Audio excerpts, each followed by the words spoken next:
At 13:55 local time, the Red Sea south of the Bab el-Mandeb Strait is performing its standard October impression of a body of water that has decided heat is not a weather condition, but a permanent philosophical commitment. The surface temperature is 31 degrees Celsius. The air temperature is 38. The humidity is the kind of humidity that makes the distinction between breathing and swimming feel largely administrative. 40 nautical miles northwest of the Yemeni coastline, the USS Dwight D, Eisenhower Carrier Strike Group, is conducting flight operations with the methodical efficiency of an organization that has been doing this for 8 months and has internalized every step of the process to the point where the steps execute themselves and the people execute the steps, and the whole enterprise produces airplanes in the air and airplanes recovered with a rhythm that an outside observer might mistake for routine, which it is, in the same way that open-heart surgery performed by someone who has done it 4,000 times is routine. On the flight deck of USS Dwight D, Eisenhower, hull number CVN-69, the air boss is managing a cyclic operations tempo that is not paused for weather, diplomatic developments, congressional inquiries, or the personal opinions of anyone who has not been issued a float coat and a cranial. 2 F-A-18E Super Hornets are in the catapult sequence. 1 E-2D Advanced Hawkeye is on final approach, completing its patrol cycle and being replaced by a second E-2D that departed the deck 11 minutes ago and is climbing to its station altitude of 22,000 feet on a track that will place it over the northern Red Sea in approximately 8 minutes. The gap between the departing Hawkeye's radar coverage and the arriving Hawkeye's radar coverage, the window during which the over-the-horizon airborne early warning picture over the Yemeni coastline has a geometric hole at medium to low altitude, is 11 minutes. This gap is documented in the strike group's AEW rotation plan. It is managed through overlapping timing procedures. It is, in a perfect rotation, approximately 4 minutes. This rotation was not perfect. An avionics fault on the departing Hawkeye at 13:44 had extended its patrol cycle by 7 minutes while the crew worked the discrepancy, which pushed the handoff timeline and produced an 11-minute coverage gap that began at 13:51. 11 minutes. In 11 minutes, a great many things can happen in Yemen. In a parking structure on the eastern outskirts of Hudaydah, a concrete frame building that, at 3 stories, provided adequate overhead cover from optical reconnaissance and sufficient internal volume for a vehicle with a specific kind of cargo, a Houthi launch team had been waiting since 4:30, 9.5 hours. The team was disciplined. The discipline was not comfortable. The parking structure was not air-conditioned, a design choice that the Hudaydah Municipal Authority had made in a different era for different reasons, and the October heat at 13:51 inside a concrete structure on the Yemeni Red Sea coast was a physical condition that concentrated the mind considerably. They had food, they had water. They had an encrypted radio that they checked every 40 minutes and a targeting package that had been updated at 6 o'clock with the strike group's operating area and an intercept geometry that looked on the tablet the launch coordinator was studying approximately feasible. The launcher was a CSSC-3 Seersucker derivative, an Iranian-modified coastal defense missile system that China sold to Yemen before the conflict began, and that the Houthis have maintained, modified, and operated with the ingenuity that emerges from combining genuine operational motivation with access to Iranian technical support. The Seersucker-variant in the parking structure carried a warhead of approximately 450 kilograms and a range of approximately 95 kilometers. Its guidance was active radar terminal homing, The missile flies a pre-programmed route and activates its own radar seeker in the terminal phase to find the target. This is, in the taxonomy of anti-ship missile guidance, a credible approach. It is also in the specific case of launching toward a carrier strike group with its full complement of surface-to-air missile coverage, area defense, and close-in systems, an approach whose probability of successfully reaching a ship is approximately what you would get if you gave a reasonably skilled archer one arrow and told him to hit a moving target 10 miles away, while 12 people with shotguns stood between him and the target. But 12 people with shotguns costs money, and the Houthis have demonstrated for 8 months that they are comfortable with the economics of forcing expensive responses to inexpensive provocations. The launch coordinator checked his radio at 1351. The signal from the intelligence cell that monitored the strike group's electronic emissions had reported the Hawkeye transition gap at 1348. The timing was as good as it was going to get. He gave the order. The launcher rolled out of the parking structure at 1353. This is the specific moment where the geometry of the situation became briefly, genuinely uncomfortable. The AN/SPY-1D radar aboard USS Lady Gulf, the Ticonderoga-class cruiser assigned to the Eisenhower Strike Group for area air defense, operates continuously, watches everything, and has been tracking the Hudaydah coastline with the dedicated attention of a system that has been told to watch the Hudaydah coastline and takes instructions seriously. But the SPY-1D is a ship-based radar. Its horizon against a low-profile surface target on the Yemeni coast, a vehicle that has been inside a parking structure since 4:30 and has now emerged into the coastal terrain, is approximately 45 nautical miles at the strike group's current position. The parking structure is 51 nautical miles from USS Lady Gulf. For the first 90 seconds after the launcher emerged, it was in a radar shadow created by the coastal terrain. The specific fold of ground between the structure and the sea that had made the parking structure a sensible choice in the first place. 90 seconds of radar shadow, a launcher rolling to its firing position, and the Hawkeye gap still running. The cruiser's electronic warfare suite picked up the launcher's thermal emission first. Not the radar, but the passive infrared system that watches the coast continuously. It picked it up at 1353 and 42 seconds as the launcher cleared the last terrain fold and entered the SPY-1D's surface track coverage. By the time the tactical action officer on USS Lady Gulf called it, the launcher had been in its firing position for 11 seconds. At 1354 and 8 seconds, the Seersucker-variant left the launcher. The missile's active radar seeker activated at approximately 30 kilometers from the strike group's outer defensive perimeter, which is when the terminal phase begins and when the missile's own radar starts painting everything in front of it with the methodical ambition of a system that was designed to find large surface ships, which carrier strike groups contain in some quantity. The emission from the seeker was loud, confident, and unambiguous. It was also, from the moment it activated, visible to approximately 11 different sensor systems in the strike group simultaneously.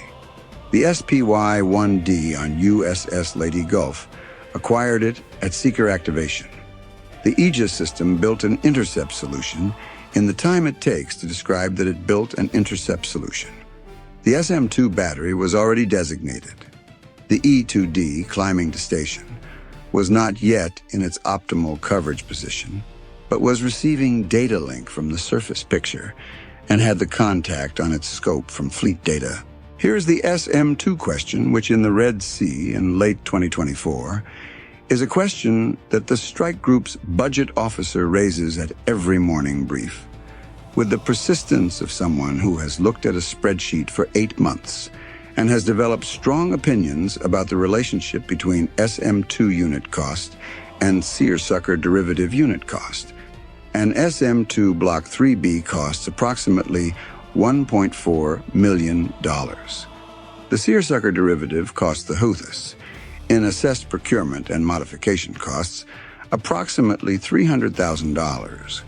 The ratio is not, by any reasonable accounting, favorable to the defending side's procurement budget. The strike group has fired 17 SM-2 rounds in the preceding 8 months at various Houthi anti-ship missiles and one-way attack drones. The Houthis have launched the equivalent in assets. Somewhere in the Pentagon, a person who is responsible for SM-2 production rates is having a recurring dream involving a very long spreadsheet and an alarm that goes off when a particular cell turns red. The SM-2, however, was not the response that the tactical action officer recommended, because the tactical action officer had been managing Houthi anti-ship missile engagements for 6 months and had developed the specific professional opinion of someone who has watched a $1.4 million missile pursue a $300,000 missile across the Red Sea on 17 previous occasions and has begun to find the economics exhausting. The recommendation was, engage with SM-2 as backup. Primary response is kinetic action against the launcher, which is still on the beach at 51 nautical miles and has not yet been moved back into the parking structure, because the launch sequence takes 3 minutes and the crew was 2 minutes and 40 seconds into their post-launch departure procedure when USS Leyte Gulf's tactical picture acquired the launcher's position from the radar data.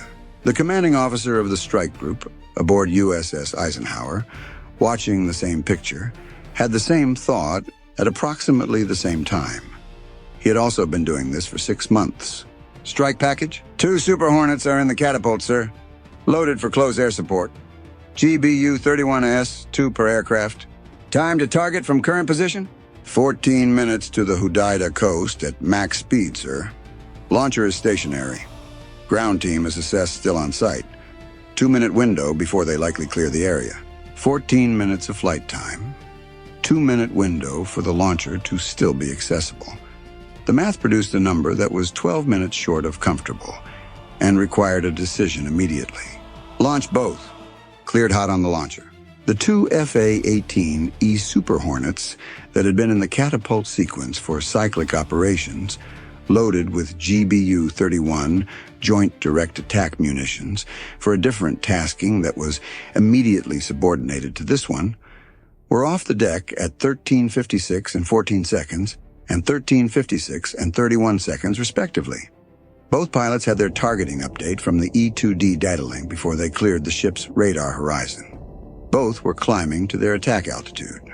The GBU-31 is a 2,000-pound precision-guided munition with a GPS/INS guidance kit that produces a circular error probable of approximately 5 to 8 meters, which means that a GBU-31 aimed at the center of a vehicle goes through the center of a vehicle with a consistency that the phrase 5 to 8 meters undersells considerably. 4 GBU-31s, 2 aircraft, 14 minutes. Meanwhile, the Seersucker-variant was still flying. At 13:55 and 30 seconds, 1 minute and 22 seconds after launch, USS Leyte Gulf's Tactical Action Officer authorized SM-2 engagement. Single round. The SM-2 departed its vertical launch cell at 13:55 and 41 seconds. At Mach 3.5, covering 30 kilometers of terminal intercept geometry, it reached the Seersucker-variant at 13:56 and 8 seconds. The intercept produced the specific outcome of a supersonic missile intercepting a subsonic missile, a kinetic event at approximately 18 nautical miles from the nearest ship in the formation, generating a debris field over the southern Red Sea that nobody in the formation would be required to navigate around, because the debris field was small and the Red Sea is large and the nearest ship was 18 nautical miles away. The tactical action officer logged it. He noted the time, the intercept position, the round expended. He submitted the ammunition expenditure report. The SM-2 round expenditure report generates, as a matter of standard procedure, a notification to the 5th Fleet logistics chain and a flag in the Ordnance Management System that triggers a resupply request workflow. The workflow involves 8 people across 3 organizations. The engagement had taken 1 minute and 27 seconds from authorization to intercept. The resupply workflow would take 11 days. At 14:10, 14 minutes and 46 seconds after wheels up, the lead FA-18E's targeting pod acquired the launcher on the beach outside Hudaydah. The launcher was still there. The crew had made it approximately 40 meters from the vehicle toward a secondary vehicle when the targeting pod acquired them and the pilot called tally on the target.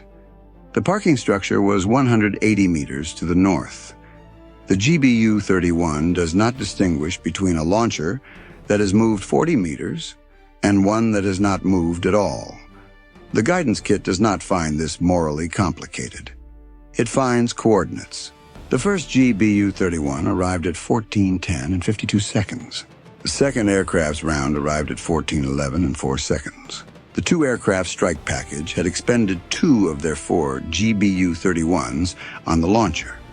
The other 2 were retained for the return leg in case of opportunity targets, which is standard procedure and which, on this occasion, produced nothing because the coastal area had emptied with the specific urgency of a location that has just received 2 2,000-pound GPS-guided munitions and has drawn the professional attention of a carrier strike group. The 2 Super Hornets turned southeast. They were back aboard USS Eisenhower at 14:31, recovered without incident, struck below, and turned over to the maintenance team that had opinions about the avionics status of the second aircraft's targeting pod that required approximately 40 minutes to resolve, the cost accounting for the afternoon. The Seersucker derivative, approximately $300,000, including the modification costs and the logistics overhead of maintaining a coastal defense battery in an active conflict environment under international sanctions. The SM-2 Block IIIB, $1.4 million. The 2 GBU-31s expended on the launcher, approximately $60,000 combined, which is the specific moment where the economics of the response improve considerably because a GBU-31 is a GPS-guided munition on a gravity delivery profile, and GPS-guided gravity munitions are, relative to surface-to-air missiles, priced for volume. The 2 Super Hornet sorties at standard operational cost accounting, approximately $40,000 combined in fuel and airframe hours. The launcher, not available for further operations. The total U.S. expenditure, approximately $1.5 million. The total Houthi loss, 1 launcher that cost considerably more to operate and position than the cost of its cargo, and that will require months to replace from the Iranian supply chain. What's the BDA on the launcher? The strike group commander asked at 14:15. Direct. Both rounds on target, sir. Launcher is a loss. The parking structure is structurally intact. The rounds were targeted on the vehicle, not the building. A pause. The building will probably be used again. Log it. Forward the strike assessment to 5th Fleet and CENTCOM. And get me the intel package from the ESM on the missile seeker. Now, the electronic intelligence that the Seersucker's terminal seeker had provided on its way to being intercepted 18 nautical miles from the formation. The missile's active radar seeker had been transmitting for approximately 48 seconds between activation and intercept. 48 seconds of active radar emission from an Iranian-modified Seersucker derivative seeker at close range against the strike group's full complement of electronic support systems. The emission profile, frequency, pulse repetition rate, scan pattern, signal modulation, was collected by USS Lady Gulf's AN/SLQ-32 by the Eisenhower's own ESM systems, and by the E-2D, which had achieved sufficient altitude by 1400 to receive the seeker emission at useful signal strength from its own collection aperture. 3 independent collection platforms, 48 seconds of clean active emission at close range, cross-correlated and packaged into a seeker characterization report that would be distributed to every ship and aircraft in Fifth Fleet by the evening brief. The seeker was not the same as the previous variant. The previous 8 anti-ship missile seeker profiles collected in the Red Sea had shown a consistent frequency allocation and scan pattern. This one scanned differently, a wider frequency spread, a slower scan rate, a modulation characteristic that the ESM operators noted as inconsistent with the baseline seersucker seeker profile and consistent with an Iranian modification that the intelligence community had been anticipating for 5 months based on signals from the Iranian procurement chain. The modification had been expected. The characterization of exactly what the modification looked like at the specific technical level of frequency allocation and scan modulation had not been available until 1356 and 8 seconds, when the seeker provided it directly into the collection aperture of a system that had been waiting for exactly this data. "They've updated the seeker," the ESM operator reported to the tactical action officer. "Different scan pattern, wider frequency spread. It's consistent with the variant the intel community was expecting. We've got the full characterization." "How long to package it?" "Already packaged, sir. Going to Fifth Fleet now." The tactical action officer noted this. He noted the time. He noted the round expended.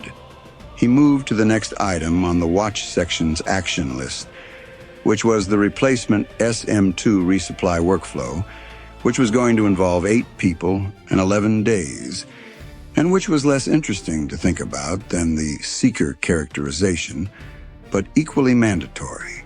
The intelligence package from the afternoon included the new seeker characterization, the launcher position data, accurate to approximately 3 meters from the SPY-1D track, and the targeting pod fix, the communications intercept from the launch team's encrypted radio, whose traffic analysis profile the collection database had been building since the 4th Houthi anti-ship missile engagement, and which now had enough entries to support geolocation of the shoreside command cell to approximately 200 meters and the thermal emission profile of the launcher vehicle from the passive infrared system, which was sufficiently distinct from the previous launcher type to suggest a new procurement batch from the Iranian supply chain and would be compared against the satellite imagery from the previous 72 hours to identify where this specific launcher had been staged before arriving at the parking structure.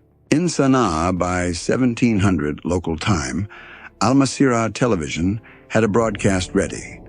The armed forces of Yemen had conducted a successful anti-ship missile operation targeting the American carrier in the Red Sea, demonstrating the operational capability of the Yemeni armed forces to challenge naval aggression in Yemeni waters, delivering a precise strike against the forces of American imperialism in support of the resistance.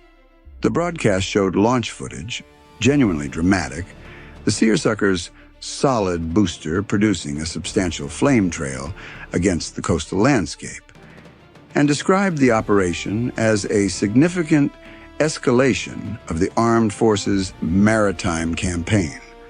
A spokesperson confirmed the missile had been successfully launched and had proceeded toward its target. The spokesperson did not confirm what had happened after the missile proceeded toward its target. This is the specific limitation of Al-Masirah's battle damage assessment capability. It ends at launch.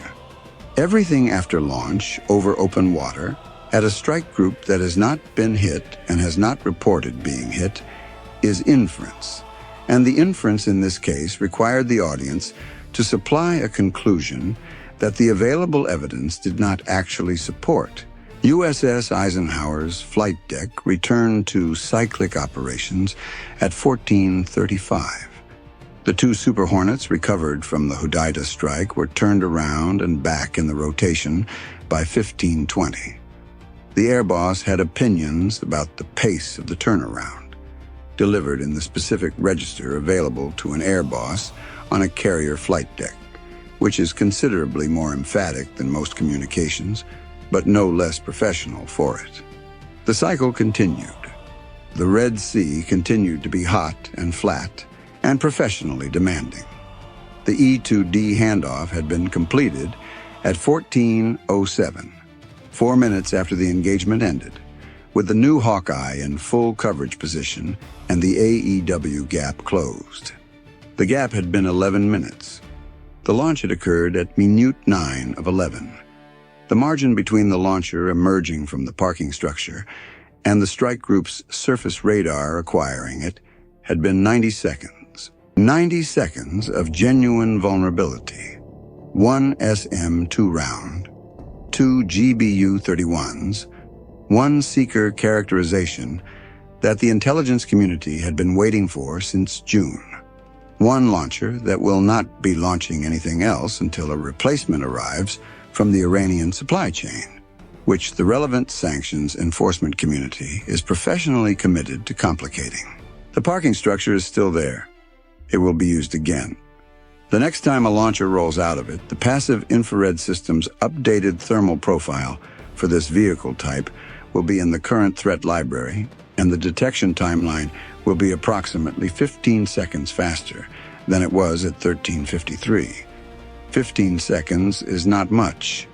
In 90 seconds of radar shadow, 15 seconds is 17%. In the specific arithmetic of coastal defense missile operations, 17% is not nothing. Al-Masirah ran its launch footage 11 times that evening. The footage ends at boost phase. It always ends at boost phase. The GBU-31 craters on the Hudaydah coastal road are not in the broadcast. They will be visible in commercial satellite imagery by morning. Some records do not require a narrator. Bye for now.